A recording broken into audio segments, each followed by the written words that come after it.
ထိုင်းနိုင်ငံလွတ်လပ်တော်ဝင်ထိုင်းနိုင်ငံဆိုတာလှပတဲ့ခီးသွားဒေသတစ်ခုတည်းမဟုတ်ပါဘူးလွတ်လပ်တော်မြေလို့အဒေးဗေဒရဲ့သူ့ရဲ့အမည်နာမအတိုင်းကြက်ကြက်ခံနိုင်ရရှိမှုနဲ့ဂုံတိတ်ခါတို့ရဲ့ပြားယူတစ်ခုလည်းဖြစ်ပါတယ်ထိုင်းနိုင်ငံဟာဒီနေ့ခေတ်လိုနိုင်ငံမျိုးဖြစ်လာဖို့ဘယ်လိုတွေဖြစ်တန်းခဲ့ရတယ်လဲဆိုတာစိတ်ဝင်စားစရာပါရှေးရောင်းသမိုင်းကြောင်းတွေလှပတဲ့တဘာဝအလှတရားတွေကနေတိုးတက်လာတဲ့စီးပွားရေးနဲ့ကျွဲဝတဲ့ယဉ်ကျေးမှုတွေအထိကျွန်ုပ်တို့အတူတူလေ့လာကြည့်ကြရအောင်ရှေးဦးအစနဲ့အခြေချနေထိုင်မှုပထမဆုံးအနေနဲ့ထိုင်းနိုင်ငံလို့မခေါ်တွင်သေးတဲ့လွန်ခဲ့တဲ့နှစ်ပေါင်း9000ကျော်စီကိုပြန်သွားကြည့်ရအောင်ထိုင်းနိုင်ငံအရှေ့မြောက်ပိုင်းကရှေးရောင်သုတေသနတူးဖော်မှုတွေအရဒီဒေသဟာရှေးကြတဲ့စဘာစိုက်ပျိုးမှုနဲ့ကျေးသွန်းလုပ်ငန်းတွေထွန်းကားခဲ့တဲ့အရှေ့တောင်အာရှရဲ့သမိုင်းအစောဆုံးအခြေချရာဒေသတစ်ခုဖြစ်ခဲ့ပါတယ်အချိန်ကြာလာတဲ့အမျှမိုးနဲ့ခမာအပါအဝင်မျိုးနွယ်စုအသီးသီးကအင်အားကြီးနိုင်ငံတွေကိုတည်ထောင်ခဲ့ကြပါတယ်အဲ့ဒီယဉ်ကျေးမှုတွေကတဆင့်အိန္ဒိယကလာတဲ့ဟိန္ဒူနဲ့ဗုဒ္ဓဘာသာယုံကြည်မှုတွေကိုလက်ခံရရှိပြီးအနာဂတ်ထိုင်းနိုင်ငံရဲ့ကိုယ်ပိုင်ယုံကြည်မှုနဲ့နိုင်ငံရေးအခြေခံအုတ်မြစ်တွေဖြစ်လာခဲ့ပါတယ်စုခိုထိုင်းနဲ့အယုဒယခေတ်နောက်ပိုင်းမှာတော့တရုတ်ပြည်တောင်ပိုင်းကနေဆင်းသက်လာတဲ့ထိုင်းလူမျိုးတွေဟာတောင်ဘက်ကိုတဖြည်းဖြည်းရွှေ့ပြောင်းအခြေချလာကြပါတယ်စစ်မိသားစုအန်ကော်ဝက်ကျောင်းတော်ကကျောက်စာတစ်ခုမှာသူတို့ကိုစီယန်တို့သို့မဟုတ်အသားညိုသူများလို့ပထမဆုံးဖော်ပြခဲ့ကြပါတယ်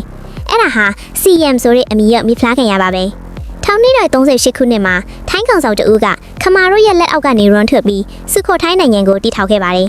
ဒါဟာကိုပိုင်စာဖေနဲ့ထေရဝါဒဗုဒ္ဓဘာသာကိုနိုင်ငံတော်ဘာသာအဖြစ်သတ်မှတ်ခဲ့တဲ့ပထမဆုံးသောထိုင်းနိုင်ငံတော်ရဲ့မွေးဖွားရာဒေသလို့ဆိုနိုင်ပါတယ်14ရာစုမှာတော့အယုဒယနိုင်ငံတော်ကအင်အားကြီးလာပြီးစုခိုထိုင်းကိုဝါမြူခဲ့ပါတယ်အယုဒယဟာကမ်ဘောဒီးယားလာအိုနဲ့မြန်မာနိုင်ငံရဲ့အစိပ်ပိုင်းအချို့အထိအာဏာဆက်ဖြန့်ချနိုင်ခဲ့တဲ့အင်အားကြီးနိုင်ငံဖြစ်လာပါတယ်1600ပြည့်နှစ်တွေမှာတော့အယုဒယဟာတရုတ်အိန္ဒိယဂျပန်နဲ့ဥရောပကကုန်တယ်တွေစုံစည်းရာအရှေ့တောင်အာရှရဲ့အကြီးဆုံးကုန်သွယ်ရေးပြည်ဟုန်ဌာနဖြစ်ခဲ့ပါတယ်ကြာဆုံးခြင်းမှနိုးထွာလာခြင်းဒါပေမဲ့1986ခုနှစ်မှာတော့အရာအလိုပြောင်းလဲသွားခဲ့ပါတယ်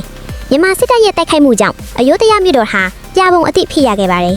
ဒါပေမဲ့အဲ့ဒီပြပုံတွေကပဲတရွဲကောင်တူပေါ်ထွက်လာခဲ့ပါတယ်သူကတော့ထိုင်းတရုတ်ကဗျာစစ်ခေါင်းဆောင်တက်ဆင် the Great ပါပဲသူဟာနယ်မြေတွေကိုပြန်လဲသိမ်းပြန်ပြီးတုံပူရီနိုင်ငံတော်ကိုခဏတည်ထောင်ခဲ့ပါတယ်1988ခုနှစ်မှာတော့စစ်တင်နာပတိချောင်ဖျားကြက်ခရီကကြက်ခရီမင်းဆက်ကိုတည်ထောင်ပြီးယနေ့ထက်တိုင်အုပ်ချုပ်နေစေပါပဲသူဟာပထမမြောက်ယာမမင်းကြီးအဖြစ်ဘန်ကောက်မောကိုမြို့တော်အဖြစ်ပြောင်းရွှေ့ပြီးနိုင်ငံတော်ကိုပြန်လဲတည်ထောင်ခဲ့ပါတယ်ကိုလိုနီခေတ်နဲ့ခေတ်မီအောင်ပြုလုပ်ခြင်းအရှေ့တောင်အာရှတခွင်ကိုလိုနီလက်အောက်ကျရောက်နေချိန်မှာထိုင်းနိုင်ငံရရင်းစီရန်ဟာလွတ်လပ်ရေးကိုထိန်းသိမ်းနိုင်ခဲ့ပါတယ်အဓိကကတော့စတုံးထမြောက်ယာမမင်းကြီးမင်းကွတ်နဲ့ပစမာမြောက်ယာမမင်းကြီးချူလာလွန်ကွန်တို့ရဲ့လိမပါရဲ့တန်တမရေးကြောင့်ဖြစ်ပါတယ်မင်းကွတ်မင်းကြီးဟာနာမည်ကျော် The King and I ပြဆက်ရဲ့ဇက်ခိုင်အစစ်လက်ဖြစ်ပါတယ်1853နှစ်1910ကြားမှာသူတို့ဟာအနောက်တောင်နီကနေရာတွေကိုလက်ခံပြီးဥပဒေစနစ်ယထာလွဲနဲ့စီးပွားရေးကိုခေတ်မီအောင်ပြုလုပ်ခဲ့ကြပါတယ်ဗြိတိန်နဲ့ပြည်သူတွေကြားမှာဟန်ချက်ညီညာကစားခဲ့ရပေမဲ့လွတ်လပ်ရေးအတွက်တန်ဖိုးအနေနဲ့လာအိုကမ်ဘောဒီးယားနဲ့မလေးရှားမြောက်ပိုင်းနယ်မြေအချို့ကိုတော့ပေးအပ်ထားခဲ့ရပါတယ်ခေတ်မီနိုင်ငံရေးနဲ့စိန်ခေါ်မှုတွေ20ရာစုအရောက်မှာ1932ခုနှစ်မှာငြိမ်းချမ်းတဲ့အာဏာသိမ်းမှုတစ်ခုနဲ့တူရင်တပ်ဦးစာမိုင်းစနစ်အဆုံးသတ်ပြီးစီးစိမ်ကပချင်မင်းဆက်တင်ခဲ့ပါတယ်ဒုတိယကမ္ဘာစစ်တွင်းမှာဂျပန်နဲ့ပူးပေါင်းခဲ့ပေမဲ့ဝါရှင်တန်ရှိထိုင်းတန်အမတ်ကစစ်ကြေညာကာကိုမပေးအပ်နိုင်ခဲ့တဲ့အမေရိကန်ကထိုင်းကိုရန်သူအဖြစ်မသတ်မှတ်ခဲ့ပါဘူးစစ်ပီခေတ်မှာကိုကြောင်မြောက်မင်းကြီးဘူမိဘော်အဒူရီယာတက်လက်ထက်မှာဒီမိုကရေစီနဲ့စစ်အာဏာရှင်စနစ်ကြားလုံးကျယ်မှုတွေစစ်အာဏာသိမ်းမှုတွေဟာရိုးရည်နေအထုံးစံလိုဖြစ်လာခဲ့ပါတယ်1990ခုနှစ်တွင်မှာအာရှစီးပွားရေးအကျက်တန်းကိုရင်ဆိုင်ခဲ့ပြီးနောက်ပိုင်းမှာတော့စီးပွားရေးလုပ်ငန်းရှင်တက်ဆင်ရှင်နာဝရေပန်းစားလာပေမဲ့2006ခုနှစ်မှာစစ်တပ်ကအာဏာသိမ်းခဲ့ပြန်ပါတယ်ဒီနေ့ခေတ်ထိုင်းနိုင်ငံဟာရွေးချယ်ခံအစိုးရနဲ့စစ်တပ်အုပ်ချုပ်ရေးကြားအလွဲချက်သွားနေသေးပါပဲဒါပေမဲ့ဒီလိုလှုပ်ရှားမှုတွေကြားမှာပဲထိုင်းနိုင်ငံဟာသူတို့ရဲ့ကိုယ်ပိုင်ဟန်သူတို့ရဲ့ယဉ်ကျေးမှုနဲ့အချုပ်ရအာဏာကိုခိုင်ခိုင်မာမာထိန်းသိမ်းနိုင်သေးပါပဲဒါကလွတ်လပ်သောမြေရဲ့ခိုင်မာတဲ့သမိုင်းကြောင်းပါပဲ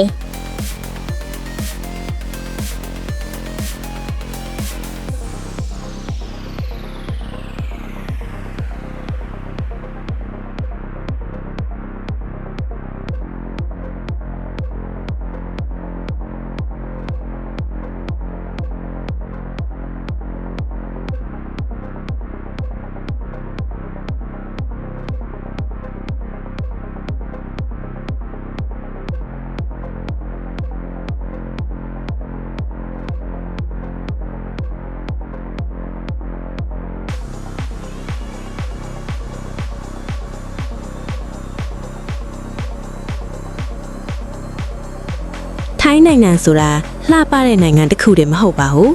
သူဟာကြံ့ကြံ့ခံနိုင်ရရှိမှုနဲ့ဂုဏ်ယူဝင့်ကြွားမှုတွေရဲ့ပြရုပ်တစ်ခုလည်းဖြစ်ပါတယ်ထိုင်းဆိုတဲ့နာမည်နဲ့အညီလွတ်လပ်သောမြေလို့အဓိပ္ပာယ်ရပါတယ်ဒီကနေ့မှာတော့ကျွန်တော်တို့ဟာထိုင်းနိုင်ငံရဲ့ရှေးဟောင်းသမိုင်းကြောင်းတွေရင်သက်ရှုမောပွေတမဝအလတ်တရားတွေကနေတရှင်းထိုးတိုးတက်လာတဲ့စီးပွားရေးနဲ့ကြွေဝတ်လာတဲ့ယဉ်ကျေးမှုတွေစီကိုအတူတူလေ့လာသွားကြပါမယ်။ကဲအချင်းဆက်ဝမ်းကိုနောက်ပြန်လှည့်ပြီးထိုင်းနိုင်ငံလို့မခေါ်ခင်လွန်ခဲ့တဲ့နှစ်ပေါင်း9000ကျော်စီကိုသွားကြည့်ရအောင်။အရှိမြောက်ပိုင်းကရှေးဟောင်းတုဒေသနာတူးဖော်မှုတွေအရဒီဒေသဟာအရှေ့တောင်အာရှရဲ့သက်တမ်းအရှည်ကြာဆုံးလူနေထိုင်ရာဒေသတစ်ခုဖြစ်ခဲ့ပြီးရှေးဦးကလေးကစံစပါးစိုက်ပျိုးမှုနဲ့ကျေးထွန်းအသက်ပညာတွေထွန်းကားခဲ့တာကိုတွေ့ရပါတယ်။အချင်းကြာလာတာနဲ့အမျှမွန်နဲ့ခမာလူမျိုးတွေအပါအဝင်မျိုးနွယ်စုအသီးသီးကအင်အားကြီးတဲ့မင်းနေပြည်တော်တွေကိုတည်ထောင်ခဲ့ကြပါတယ်။သူတို့ဟာအိန္ဒိယကလာတဲ့ဟိန္ဒူနဲ့ဗုဒ္ဓဘာသာယုံကြည်မှုတွေကိုလက်ခံကျင့်သုံးခဲ့ကြပြီးဒါဟာထိုင်းတို့ရဲ့ကိုးကွယ်ယုံကြည်မှုနဲ့နိုင်ငံရေးအစဉ်လာတွေအတွက်အခြေခံအုတ်မြစ်ဖြစ်လာခဲ့ပါတယ်။တနည်း38ခုနှစ်မှာတော့ထိုင်းကောင်းဆောင်တဦးကခမာတို့ရဲ့လက်အောက်ကနေယုံထွက်ပြီးဒုက္ခရောရစုခိုတိုင်းနိုင်ငံတော်ကိုတည်ထောင်ခဲ့ပါလေ။ဒါဟာထိုင်းလူမျိုးတို့ရဲ့ကိုယ်ပိုင်စာပေနဲ့ထေရဝါဒဗုဒ္ဓဘာသာစတင်ထွန်းကားရာထိုင်းအမတ်တညာရဲ့မွေးရမြေပဲဖြစ်ပါတယ်။နောက်ပိုင်း1400ရာစုမှာတော့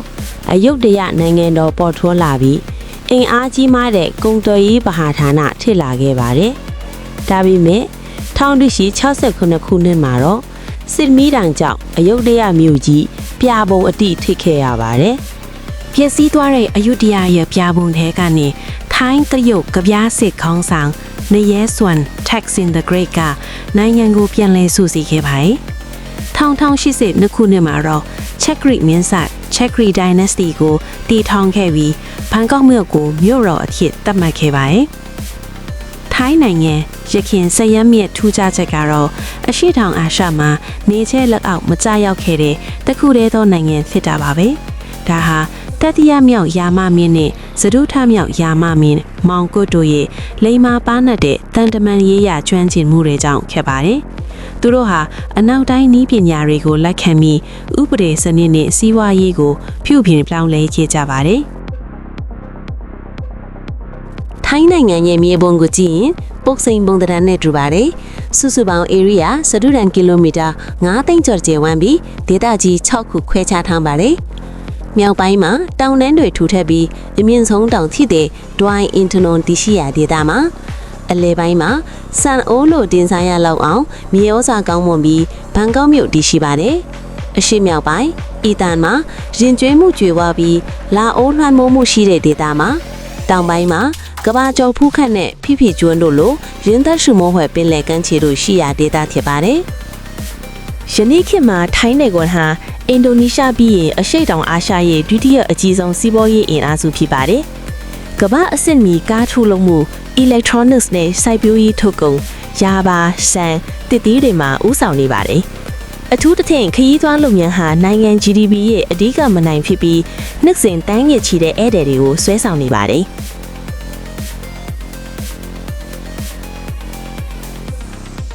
ဗုဒ္ဓဘာသာဟာထိုင်းလူမျိုးတွေရဲ့နေထိုင်မှုပုံစံကိုပုံဖော်ပေးထားတယ်လို့ထိုင်းအစားအစာတွေဖြစ်တဲ့ဖတ်ထိုင်းနဲ့တော်မ်ယမ်ဂွန်းတို့ဟာလည်းကမ္ဘာတဝန်းမှာနာမည်ကြီးပါတယ်။ဒါအပြင်လက်ရှိမှာထိုင်းနိုင်ငံရဲ့ရုပ်ရှင်နဲ့ဇလန်တွဲလက်ကွန်တွေအထူးသဖြင့် Voice Love BL ဇလန်တွဲတွေဟာကမ္ဘာစင်မင်းထက်မှာရေပန်းအစားဆုံးဖြစ်နေပါတယ်။ရှီဟောင်းသမိုင်းလှပတဲ့တဘာဝအလှတရားနဲ့ခင်မီတို့ကြတ်မှုတွေရောရွက်နေတဲ့ထိုင်းနိုင်ငံရဲ့ဘယ်အချက်ကတင့်ကိုအစွဲဆောင်နိုင်ဆုံးလဲအောက်က comment မှာရေးပေးခဲ့ပါဦး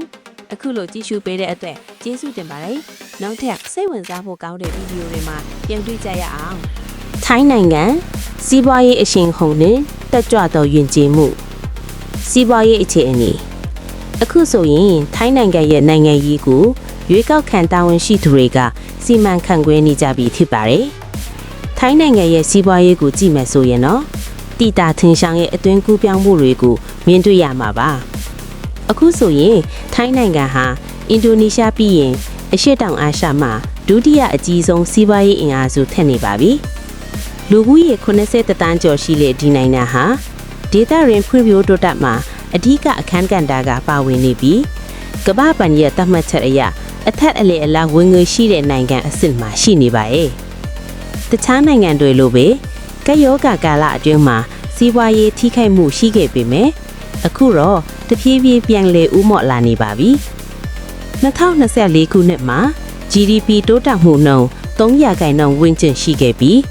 2025ခုနှစ်မှာတော့အစိုးရရဲ့အသုံးစရိတ်နဲ့နိုင်ငံခြားယင်းနှိမ့်မြုပ်နှံမှုတွေကြောင့်ပိုပြီးတည်ငြိမ်လာဖို့မျှော်လင့်ရပါတယ်။စီးပွားရေးခန့်မှန်းချက်တွေအရ2025ခုနှစ်အကုန်မှာထိုင်းနိုင်ငံရဲ့ GDP ဟာဒေါ်လာ930ဘီလီယံအထိရောက်ရှိလာနိုင်ပါတယ်။ခရီးသွားလုပ်ငန်းနဲ့အဓိကမနိုင်များဒီစီးပွားရေးရဲ့အဓိကကြော်ရိုးကတော့ခရီးသွားလုပ်ငန်းပါပဲ။ကယောဂမတိုင်ခင်ကစီးပွားရေးရဲ့19%အထိရှိခဲ့ပြီး2024အကုန်ဝါတော့ခရီးသွားဦးရေ35တန်းကျော်ကနေဝင်ငွေဒေါ်လာ48ဘီလီယံအထိပြန်လည်ရရှိနေပြီဖြစ်ပါတယ်။ခရီးသွားလုပ်ငန်းအပြင်စိုက်ပျိုးရေးနဲ့ကုန်ထုတ်လုပ်ငန်းတွေကလည်းအဓိကမနိုင်တွေပါပဲ။စိုက်ပျိုးရေးဟာလုပ်သားအင်အားရဲ့30%ကိုအလုတ်အကင်ပေးထားပါတယ်။ထိုင်းနိုင်ငံဟာတဘာဝရာပါတင်ပို့မှုမှာကမ္ဘာနံပါတ်1ဖြစ်ပြီးဆန်ပဇွန်နဲ့တဖီးဝလံတင်ပို့မှုမှာလည်းထိပ်တန်းကပြေးနေပါတယ်။အခုဆိုရင်စမတ်ရေးသွင်းစနစ်လိုမျိုးနီးပညာမြင့်စိုက်ပျိုးရေးစနစ်တွေစီကိုပါကူးပြောင်းနေပါပြီ။တစ်ဖက်မှာလည်းကားထုတ်လုပ်ရေး electronic နဲ့ဇီဝနီးပညာဆိုင်ရာထုတ်ကုန်တွေကြောင့်ထိုင်းနိုင်ငံဟာအရှေ့တောင်အာရှရဲ့စက်မှုဗဟိုချက်အမတ်အဖြစ်ခိုင်ထိုင်မာမာရပ်တည်နေပါတယ်။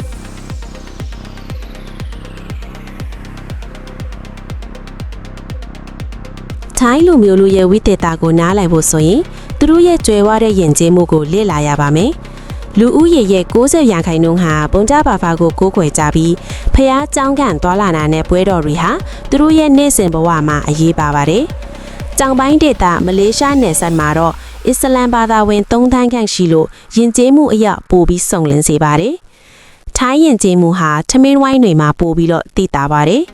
သူတို့ရဲ့အစားအစာဟာတရုတ်နဲ့အိန္ဒိယရဲ့လွှမ်းမိုးမှုရှိပြီးစပါးလင်ပင်စိမ်းနဲ့ဂျင်းတို့လိုဟင်းခတ်အမွေးကြိုင်တွေကိုအလေးထားပါတယ်။အစားအစာတွေကိုမိသားစုလိုက်ဝေမြောက်စားတောက်ကြတဲ့ဒလိရှိပြီးနာမည်ကျော်ဖတ်ထိုင်းစပါးလင်နန်းတဲ့နဲ့သွမြန့်ကုန်းနဲ့ရမ်းလို့ခေါ်တဲ့အတုပ်မျိုးစုံဟာကဘာကျော်လူကြိုက်များတဲ့ဟင်းလျာတွေပါပဲ။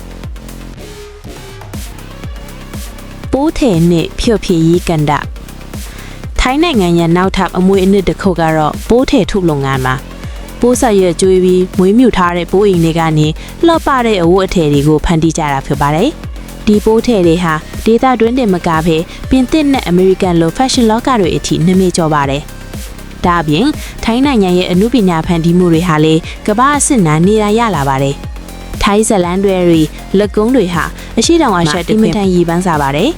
Girl from Nowhere လိုမျိုးဇလန်ကောင်းတွေအပြင်နောက်ပိုင်းမှာတော့ Time BL Boys Love ဇလန်တွေဟာလေ Netflix လို platform တွေကတဆင့်ကမ္ဘာတဝန်းကပရိသတ်တွေကိုဖန်ဆားထားနိုင်ပါတယ်။ရုပ်ရှင်လောကမှာတော့2010ခုနှစ်မှာ Uncle Boomy ဇက်ကားဟာ Cannes ရုပ်ရှင်ပွဲတော်မှာအမြင့်ဆုံးဆုဖြစ်တဲ့ Palme d'Or ကိုရရှိခဲ့ပူပါတယ်။ခြုံကြည့်မယ်ဆိုရင်ထိုင်းနိုင်ငံဟာရှေးဟောင်းစင်လာတွေနဲ့ခေတ်သစ်တိုးတက်မှုတွေဟန်ချက်ညီညီပေါင်းစပ်နေတဲ့နိုင်ငံတစ်ခုပါ။အရသာရှိတဲ့အစားအစာတွေတိုးတက်နေတဲ့ဖြော်ဖြည်ရေးကဏ္ဍတွေနဲ့အတူထိုင်းနိုင်ငံဟာအမြဲတမ်းတက်ကြွလှုပ်ရှားနေတဲ့နေရာတစ်ခုဖြစ်ပါတယ်။ကဲထိုင်းနိုင်ငံရဲ့ဘယ်အပိုင်းကတင့်ကိုစိတ်ဝင်စားမှုအပေးနိုင်ဆုံးလဲ။ရှေးဟောင်းသမိုင်းလား၊ယဉ်ကျေးမှုလား၊သို့မဟုတ်စီးပွားရေးလား။အောက်က comment မှာပြောပြကြပါဦး။အခုလိုဗီဒီယိုမျိုးကိုနှစ်သက်တယ်ဆိုရင်နောက်ထပ်ဗီဒီယိုတွေမှာပြင်တွေ့ကြတာပေါ့။